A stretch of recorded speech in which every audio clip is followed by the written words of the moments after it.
Kiev a été la cible de frappes russes jeudi soir pour la première fois depuis une quinzaine de jours. Ces attaques interviennent alors que le Premier ministre bulgare et le secrétaire général des Nations Unies se trouvent dans la capitale ukrainienne.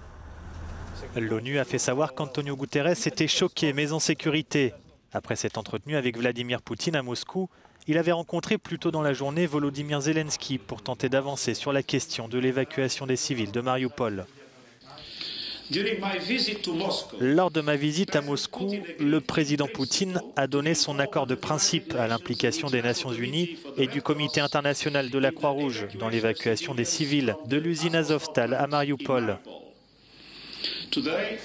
Aujourd'hui, le président Zelensky et moi-même abordons cette question.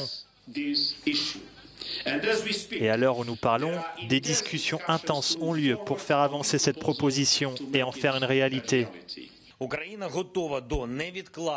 L'Ukraine est prête à des négociations immédiates sur l'évacuation des personnes bloquées à Azovstal, ainsi qu'à assurer la mise en œuvre de tout accord. Nous espérons également que la Russie adoptera une attitude humaine envers ces personnes.